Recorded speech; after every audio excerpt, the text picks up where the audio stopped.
Hello everybody and welcome to my channel Skyrokkets. My name is Skylar and this is my 35th movie review for my channel. Now today we're going to be talking about the movie Abigail. Now to start off my movie review, I always give a description of what the movie's about, a review based on the story, the cast and acting, the music implementation, special visual effects, makeup, scares, all that stuff.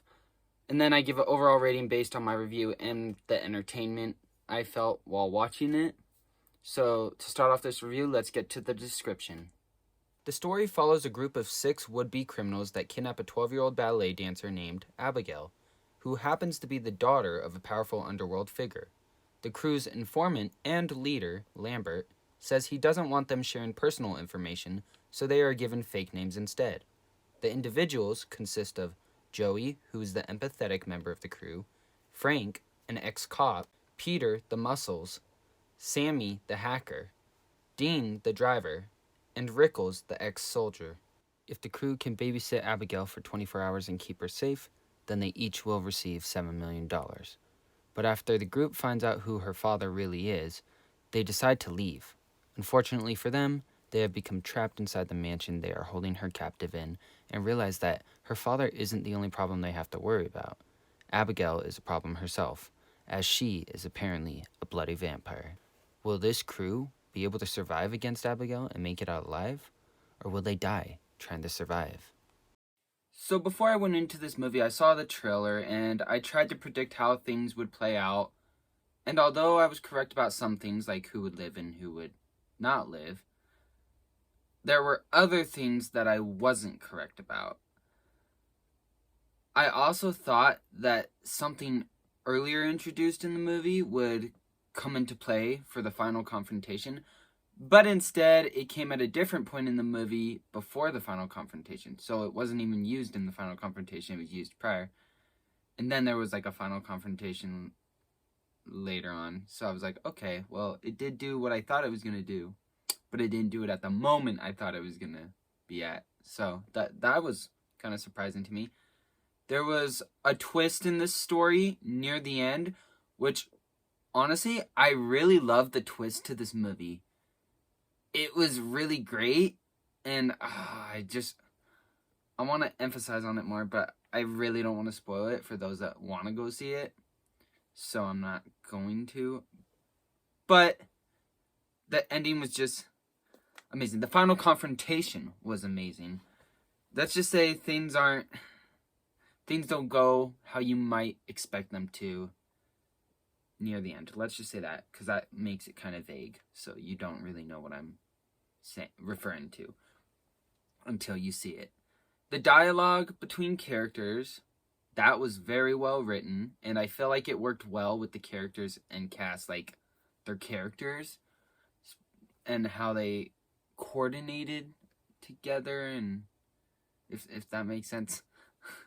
Character development, I love the character development throughout the movie, especially with Abigail and Joey. But if I go into detail with that, it might also spoil some of the movie, so I'm not going to get into it. But I really saw a connection between both those characters, which comes into play near the end of the movie. Frank also had some great character development, which shows his true roots later on in the movie. I'm just giving little hints, guys. Every actor in this movie played their part perfectly. This ensemble of a cast just worked so well together and had a great connection from what I saw, that they seemed like an actual crew. Alyssa, I don't know if it's Alyssa or Alicia, but Alicia Weir played Abigail amazingly with her sweet and innocent, but also violent and badass role, switching between both an innocent little girl and a very aggressive vampire who lives to kill. I would love to see her again in a horror movie, so I hope she does return, like as another evil little kid or something, because she did amazing.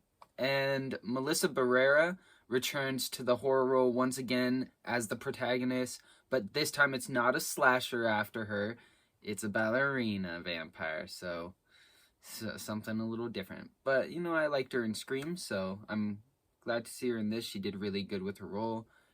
And applying that mother figure perspective into the movie and evolving throughout the film with her connection to the other characters.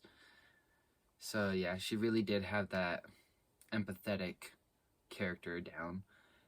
Catherine Newton, whom I love in Freaky and Ant-Man Quantumania. I just love Catherine Newton, honestly.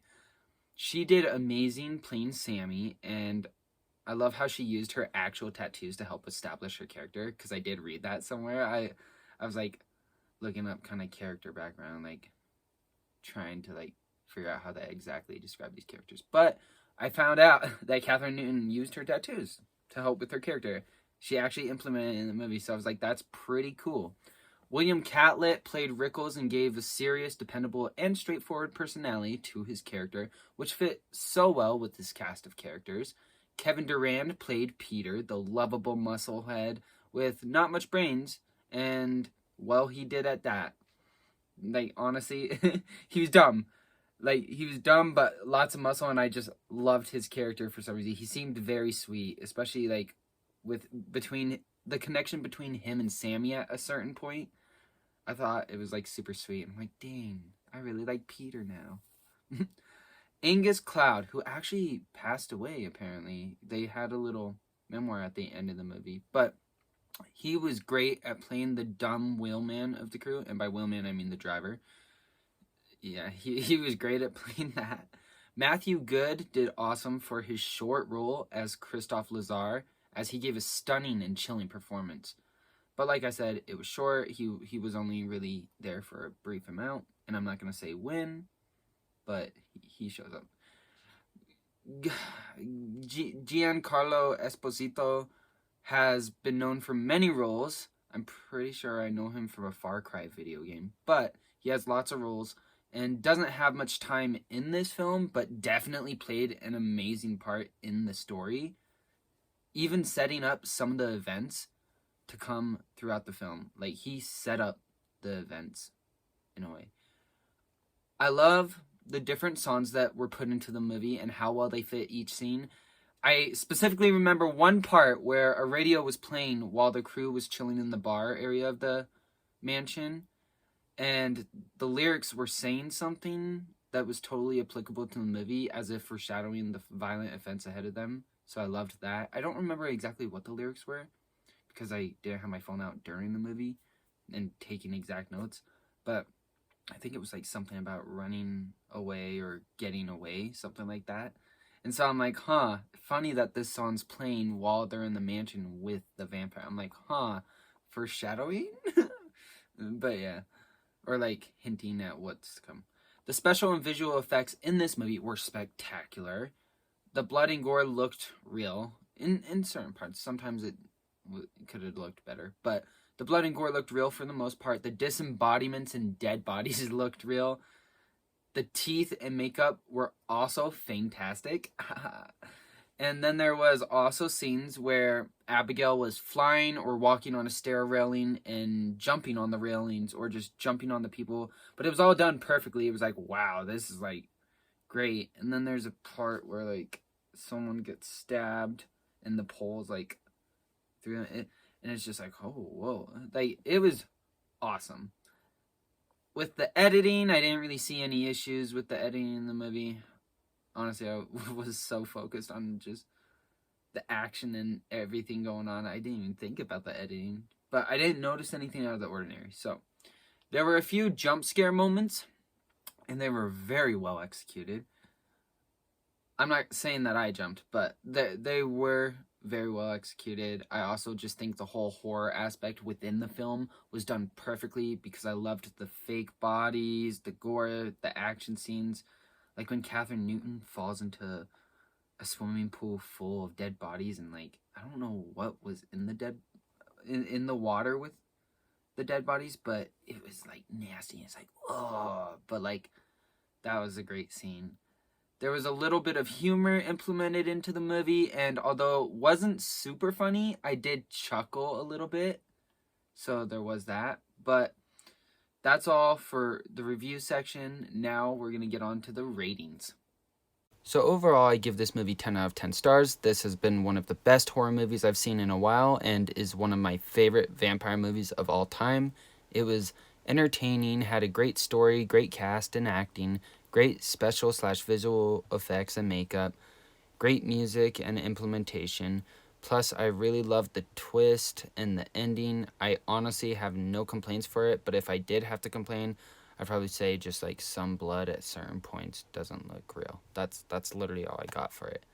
But it was a great movie, so definitely go check it out. Anyway, that's all for my movie review. If you enjoyed the video, please like, comment, and subscribe down below. And anyway, that's all for my movie review. If you enjoyed the video, please like, comment, and subscribe down below. Or you can wait till the end of the video and hit that subscribe button that pops up. If you want to check out more movie reviews, you can click on my name down below and it should take you to my playlist. Or you can wait till the end of the video to also click on that. But until next time, I'll catch y'all with the next flick.